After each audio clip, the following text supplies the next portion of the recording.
Fear and Fairy Tales in Hindi.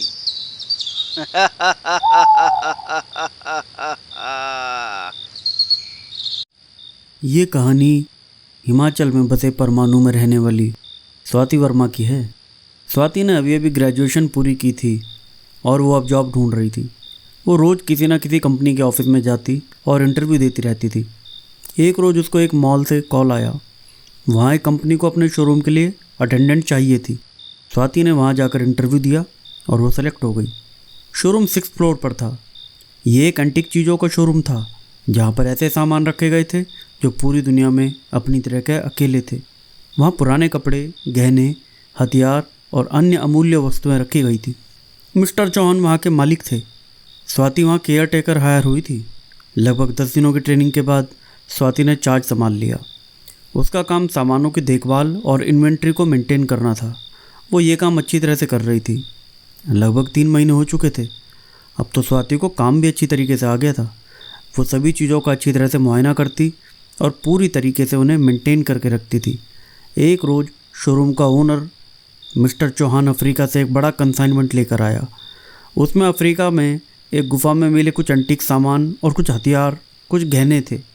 Showroom के owner ने स्वाति को कहा, ये बहुत अमूल्य सामान है और बहुत ऊंचे दाम पर खरीदे गए हैं, इनका विशेष ध्यान रखना। स्वाति ने कहा, ठीक है, आप चिंता मत करो, मैं सभी चीज़ों को बिल्कुल ठीक से मैनेज कर दूंगी। स्वाति ने इन्वेंट्री को मेंटेन करने के बाद चीज़ों को उनकी सही जगह रखना शुरू कर दिया। इस कंसाइनमेंट में एक बड़ा सा बॉक्स भी था जिस पर कुछ ऐसी भाषा लिखी गई थी जो अब शायद लुप्त हो गई है, और उस बॉक्स में कुछ गहने, हथियार और बर्तन थे। देखकर लग रहा था जैसे किसी कबीले के मुखिया के सामान हो। उसमें एक लकड़ी से बना हुआ मुकुट, जो शायद मुकुट ही था या कुछ और, वो भी था। कुछ गले में पहनने वाले जानवरों के सींगों से बनी माला थी, एक कटारी थी और पैरों में पहने जाने वाले पीतल के कड़े थे। जब स्वाति उन चीज़ों को निकाल कर साफ कर रही थी तो उसके सारे शरीर में झुरझुरी हो रही थी। उसने सबसे नज़र बचा के एक बार वो सामान पहन के देखा और हंसने लगी खुद को आईने में देखकर। फिर उसने वो सारी चीज़ें ठीक जगह पर रख दी और अपने बाकी काम भी निपटाने लगी। शाम को जब वो घर लौटी तो सब ठीक था। फिर वो आराम से खाना खा के सो गई। रात को लगभग 12 से 1 बजे के करीब वो एक सपना देखकर बहुत ज़्यादा डर गई और घबरा के उठ गई। उसने सपने में देखा कि एक जंगली सा दिखने वाला आदमी जो बहुत ज़्यादा लंबा चौड़ा था, वो देखने में बिल्कुल ऐसा लग रहा था जैसे किसी गुरिल्ला को थोड़े बहुत कपड़े और गहने पहना दिए हों। उसने सपने में स्वाति को बुरी तरह से अपनी तरफ खींचा।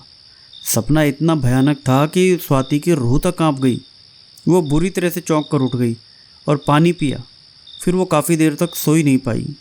एक अलग तरह की घबराहट उसके दिल में घर कर गई। जैसे तैसे वो फिर रात को सो पाई और सवेरे उठकर उसने ऑफिस की तैयारी की और चल पड़ी अपने ऑफिस की ओर। ऑफिस पहुंचकर उसने इन्वेंट्री को क्रॉस चेक किया और फिर लग गई अपने बाकी के काम करने। रह रहकर वो उस कबीले के मुखिया का सामान देख रही थी। शायद रात के सपने का बुरा असर पड़ा था उस पर। शाम को वो जब अपने घर वापस चली आई और सो गई तो आज उसे कोई भयानक सपना नहीं आया और नींद भी बहुत गहरी आई। सवेरे उठकर उसने देखा तो खबर चल रही थी टीवी पर। कल रात को एक भयानक सा आदमी जो जंगली कबीले के जैसे कपड़े पहनकर शहर में घूम रहा था, उसने रोड किनारे सोए भिखारी का खून कर दिया है। उस भिखारी के सीने में बड़ा सा घाव है और दिल भी नहीं है। शायद वो जंगली निकाल के ले गया है। सीसीटीवी में वो रिकॉर्ड तो हुआ है, लेकिन उसने जो मुकुट या मुखौटा पहना है उसकी वजह से उसे पहचाना नहीं जा सकता। शहर भर में यही चर्चा थी, कौन है जंगली आदमखोर आदमी जिसने इतना बेरहमी से उस बेचारे भिखारी को मार डाला।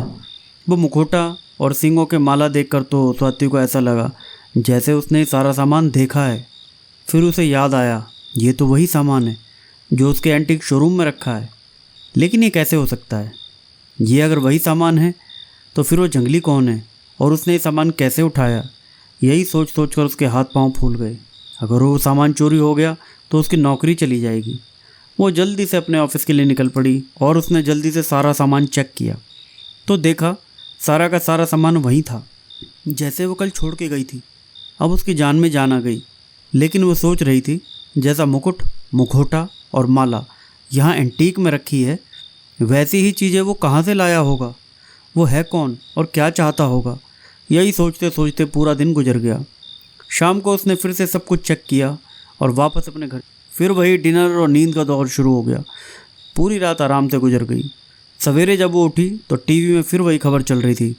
मुखौटे वाले आदमी ने कल रात को लेट नाइट ड्यूटी जाते हुए एक आदमी को मार डाला है और उसका दिल भी निकाल लिया है। सारे शहर में हड़कंप मच गया था। क्या ये कोई सीरियल किलर है या कोई जानबूझकर शहर में दहशत फैला रहा है? इस बार भी सीसीटीवी में रिकॉर्ड हुआ था वही चेहरा, लेकिन सूरत का पता नहीं चल पा रहा था। इस बार तो स्वाति ने वो वीडियो फुटेज कई बार देखी और उसे जो पता चला वो सोचकर तो उसकी सांसें उखड़ने लगी।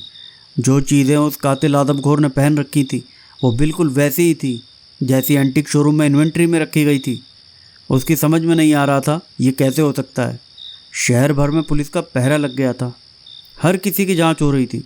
स्वाति ने घबराकर अपने बॉस को फ़ोन किया और शहर में हो रही हत्याओं के बारे में बात की। तो उसका बॉस बोला, तुम मुझे क्यों बता रही हो? तो स्वाति बोली, सर क्योंकि जो भी चीज़ें उस आदमखोर ने पहन रखी हैं वो बिल्कुल वैसी ही हैं जैसी आप अफ्रीका से लेकर आए हो और अभी हमारे एंटीक कलेक्शन में रखी हुई हैं।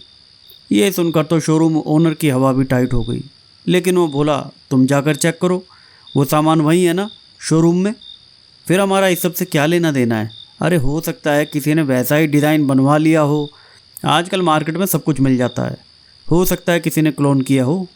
स्वाति ने हाँ में सिर हिलाया और फ़ोन रख दिया। वो ऑफिस गई तो देखा सब कुछ ठीक है, कोई भी सामान गायब नहीं था।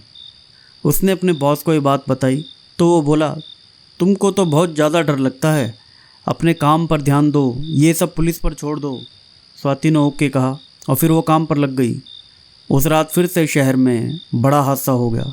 खबर आ रही थी आधी रात को एक आदिवासी जैसा दिखने वाला इंसान जिसने मुखौटा और मुकुट पहन रखा था वो एक घर में घुस गया। वहाँ उसने उस घर के मालिक को बीच में से फाड़ दिया है और उसका दिल निकाल कर ले गया है। उसने घर के मालिक की पत्नी पर भी हमला कर दिया था। अचानक हुए इस हादसे की वजह से वो औरत बेहोश हो गई थी। तो उस आदमखोर ने उस औरत का नवजात दुधमुहा बच्चा जिंदा ही चबा डाला। घर में सीसीटीवी था तो सब रिकॉर्ड हो गया। इतनी भयानक स्थिति थी कि पुलिस को भी घर में घुसते ही उल्टियाँ आ गई। चारों तरफ खून ही खून, बच्चे की तो हड्डियाँ तक भी नहीं मिली। वो दरिंदा साबुत हुए बच्चों को चबा गया। इस बार भी रिकॉर्डिंग में सिर्फ आदिवासी ही दिखा, लेकिन वो कौन था कुछ पता नहीं चला। अब तो स्वाति को यकीन हो गया जो सामान वहाँ शोरूम में रखा है ये वही है जो उस आदमखोर ने पहन रखा है। लेकिन कैसे हो सकता है? सारा का सारा सामान तो सुरक्षित है। वो बहुत ज़्यादा घबरा गई। उसने पुलिस को इस बारे में बताना ठीक समझा और फिर उसने पुलिस को फ़ोन कर दिया। पुलिस ने जब ये सुना तो वो जल्दी से एंटीक शोरूम पहुंच गई और वो सारा सामान जब्त कर लिया। वो सारा सामान लेकर फॉरेंसिक की टीम के पास पहुंच गए। 2 दिन तक सब कुछ सामान्य रहा। 2 दिन के बाद फॉरेंसिक की रिपोर्ट आई तो ये बात पता चली जिस किसी ने भी वो हत्या की है उसने यही वाले मुखौटे और मुकुट को पहना था। अब तो पुलिस के लिए मुश्किलें और बढ़ गई। वो क्या जवाब देती? प्रेस का दबाव बहुत ज़्यादा बढ़ रहा था। पुलिस ने वो सारा सामान अपने रिकॉर्ड रूम में रख दिया और फिर लग गए केस की तहकीकात करने में। अचानक रात को 12 से 1 बजे के करीब एक काला साया पुलिस स्टेशन में घुसने की कोशिश करने लगा। वो बहुत तगड़ा और गुरिल्ला जैसा हट्टा कट्टा था। जैसे ही कांस्टेबल ने उसे रोकने की कोशिश की उसने कांस्टेबल के गर्दन को ही मरोड़ डाला और उसे दीवार की तरफ फेंक दिया। कांस्टेबल वहीं मारा गया। सब इंस्पेक्टर भी उसके हमले में बुरी तरह घायल हो गया। उसके बाद उस साये ने उस रिकॉर्ड रूम में वो सारा सामान लिया, उसे पहनकर वो निकल गया और वो बुरी तरह से गुर्रा रहा था। ये कौन था क्या पता। अगली सुबह समाचारों में बहुत खबरें थी। पुलिस स्टेशन में कांस्टेबल की हत्या, इंस्पेक्टर भी आईसीयू में भर्ती, सेठ किरोड़ीमल की पूरी फैमिली की हत्या और वही सीने से दिल गायब हो गया है। अब तो पुलिस की भी थू-थू हो रही थी। हत्या पे हत्या हो रही थी। हत्यारा जिसे चाहे मार रहा था और उनके दिल खा रहा था। अभी तक ये भी नहीं पता चल रहा था वो है कौन, कहाँ से आया है, क्यों कर रहा है ये सब। सवेरे जब स्वाति अपने ऑफिस पहुंची तो उसने देखा वो सारा सामान, वो मुकुट और वो माला अपनी पुरानी जगह पर है। ये देखकर वो घबरा गई और उसने फिर से पुलिस को फ़ोन किया तो पुलिस वहाँ आ गई और फिर से वो सामान जब्त कर लिया। इस बार कुछ प्रेस रिपोर्टर भी स्वाति के पास आए। उसने उनको भी बताया कि वो आदमखोर साया जो भी चीज़ें पहन रहा था वो सब हमारे एंटीक में रखी हुई थी और वो हमने अफ्रीका से मंगवाई थी। अब तो सारे शहर में दहशत की लहर ही दौड़ पड़ी। प्रशासन का बहुत प्रेशर था। हर रात हत्या हो रही थी। कल रात के हमले में एक बूढ़ी औरत बच गई थी। उसने बताया वो हत्यारा कोई इंसान तो नहीं है, उसके बहुत बड़े नाखून हैं, उसके बड़े बड़े दांत हैं। उसने मेरे बेटे को अपने नाखून से फाड़ दिया और मेरे ही सामने उसका दिल निकाल के खा गया। मुझे उसने नहीं मारा, सिर्फ उठाकर दीवार की तरफ फेंक दिया था। मैं बेहोश हो गई। अगले दिन प्रेस रिपोर्टर ने स्वाति के घर का रुख कर लिया। उससे वही सब पूछने लगे, जो वो सामान कहाँ से आया था, वो मिला कहाँ था, कौन लाया, क्या क्या सामान था। स्वाति ने सारे सवालों का सही से जवाब दिया और फिर वो अपने ऑफिस चली गई। शाम को जब वो वापस अपने घर आई और रोज़ की तरह डिनर के बाद सो गई, अचानक रात को 1 बजे पुलिस स्टेशन का फ़ोन बजा। किसी ने कहा, हेलो इंस्पेक्टर, क्या आप मेरी आवाज़ सुन रहे हैं? मैं स्वाति बोल रही हूँ। वो आदमखोर हत्यारा मेरे घर में घुस गया है और उसने मुझ पर हमला कर दिया है, मुझे बचा लो। वो बहुत भयानक है, मुझे चोट भी लग गई है, शायद वो मुझे भी मार डालने आया है, मुझे बचा लो। और फिर फ़ोन कट गया। पुलिस की गाड़ी तुरंत निकल पड़ी स्वाति के घर के लिए। वो जब उसके घर पहुँचे तो वहाँ खून के निशान थे और स्वाति गायब थी। शायद वो आदिवासी उसे उठाकर ले गया था। लोगों में आपस में बात चल रही थी, शायद स्वाति ने पुलिस को बुला लिया, इसलिए वो शैतान उस लड़की को भी ले गया है। पता नहीं अब तक क्या किया होगा, कहाँ होगी वो बेचारी। उस दिन के बाद तो स्वाति का पता ही नहीं चला, उसकी लाश तक भी नहीं मिली। अगले दिन मीडिया में यही खबर थी, स्वाति भी गायब हो गई, शायद वो आदमखोर का शिकार हो गई है। अगली 2 रातों तक कोई भी घटना नहीं हुई तो लोगों ने कुछ रात की सांस ली, लेकिन तीसरी रात को वो आदिवासी आदमखोर फिर से एक्टिव हो गया और इस बार वो एंटीक शोरूम मालिक के घर में घुस गया। वहाँ उसने शोरूम मालिक और उसके बूढ़े नौकर दोनों को बुरी तरह गन्ने की तरह से निचोड़ दिया। उसके दोनों बच्चों को भी मार डाला और दिल निकाल के खा गया। सवेरे जब तक दूध वाला नहीं आया था तब तक किसी को पता भी नहीं चला कि इस घर में रात को हुआ क्या था। पुलिस सिर्फ हाथ मलती रह गई। उनके पास ना तो आदमखोर कातिल था और ना ही कोई सुराग। ये खबर अब इंटरनेशनल लेवल पे बहुत प्रख्यात हो गई। जिस एजेंसी ने ये सामान इंपोर्ट करवाया था उस एजेंसी को पुलिस ने कांटेक्ट किया और पूछा ये सामान कहाँ से और कैसे मिला था। तो उन्हें पता चला ये सामान सदियों पहले अफ्रीका में बसने वाले आदमखोर कबीलों का है। उनका सरदार ये चीज़ें पहनता था और मनुष्य मांस खाता था। बाद के सालों में कुछ सभ्य लोगों ने ढूंढ ढूंढ कर उस कबीले के लोगों को मार डाला था और फिर उनके सभी सामान और चीज़ें एक बड़ी सी गुफा में बंद कर दी थी। पिछले कुछ दिनों में जब वहाँ खोज हुई, खुदाई का काम शुरू हुआ तो वो सामान मिला और उसकी नीलामी की गई। तो मिस्टर चौहान जो कि एंटीक में डील करते थे, उन्होंने ये सामान खरीद लिया। फिर पुलिस ने बताया जो सामान मिस्टर चौहान लेकर आए थे उस आदमखोर ने वही सब पहनकर मिस्टर चौहान को भी मार डाला है। उनकी शोरूम की एक वर्कर का भी अपहरण हो गया है और शायद उसे भी मार डाला है। पुलिस को कुछ भी समझ नहीं आ रहा था, ये क्या मामला है। मौत का सिलसिला भी चल ही रहा था।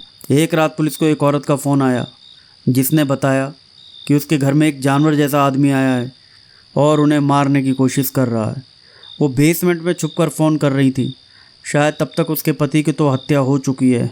शायद वो आदमखोर अभी तक उनके पति को मार चुका होगा। यही वो लीड थी जो पुलिस को चाहिए थी।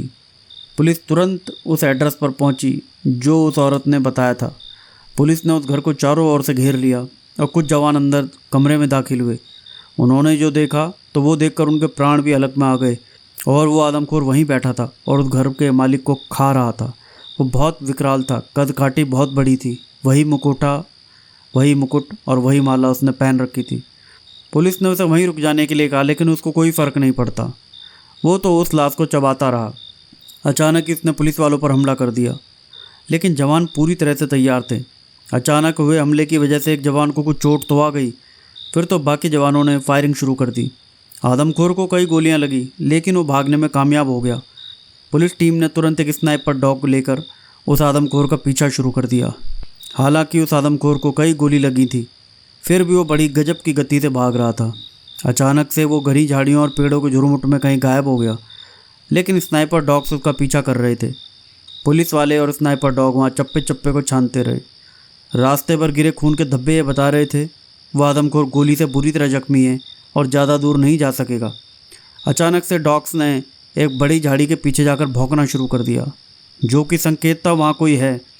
जैसे ही पुलिस टीम वहाँ पहुँची, उनका आश्चर्य का ठिकाना ही नहीं रहा। आदमखोर वहीं नीचे पड़ा हुआ था और तड़प रहा था और ऐसा लग रहा था जैसे वो अपना रूप बदल रहा हो। थोड़ी देर में पुलिस टीम ने जो देखा वो किसी चमत्कार से कम नहीं था। वो आदमखोर धीरे धीरे एक लड़की की शक्ल में बदल रहा था और थोड़ी ही देर में वो पूरी तरह से बदल गया। तो ये सब देखकर लोग सदमे में आ गए।